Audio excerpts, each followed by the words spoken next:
Hello, I'm Deborah Jones, your Technically Speaking writer for Stitches Magazine.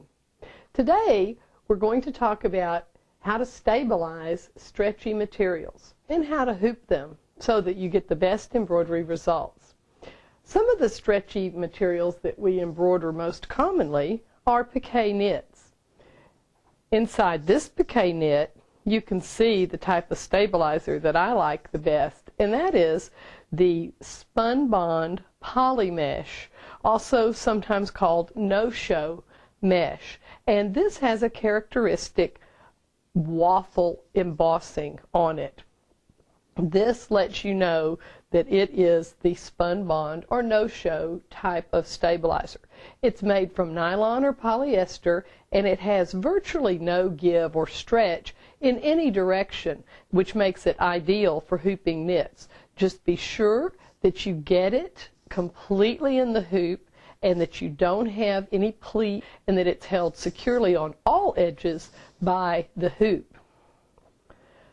Some of our more challenging knits are ones that stretch in all directions, such as these bike shorts.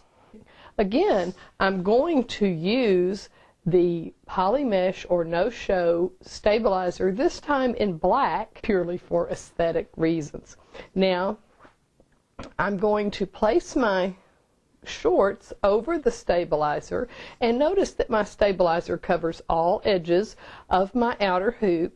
And unlike other knits, when we're hooping a knit that's going to be stretched across the body, we want to hoop it so that it has a little bit of give, so that when it's stretched across the body, it won't create holes around the embroidery.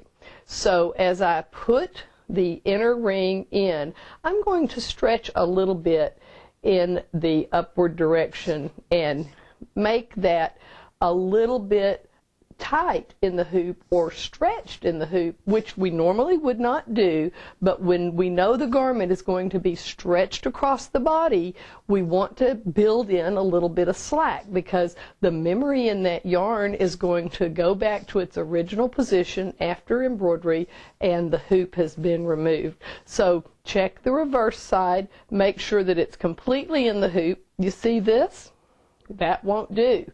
This needs to be re-hooped, because this would create a spongy area in this part of the hoop that isn't as taut. So this needs to be re-hooped so that the hoop catches all edges of the stabilizer.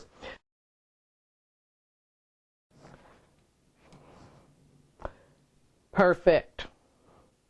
Also, another point about this is that when the embroidery has been completed on a multi-directional knit, you don't want to trim between the letters or words, because that will let it look rumpled and wrinkled. So just keep all of that intact.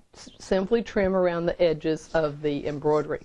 The next kind of knit that I want to show you is a spongy knit.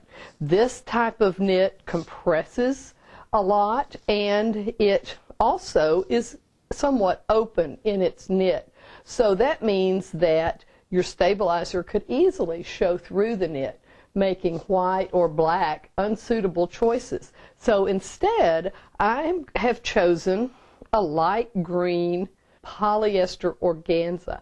This makes a delightful stabilizer, extremely stable, and it will not show through. You can purchase organza in many colors at your fabric store, and this is great for bulky knit sweaters or any other open knit like this sweater jacket. I hope you've learned something from your companion video to the Stretchy Materials column in Stitches Magazine.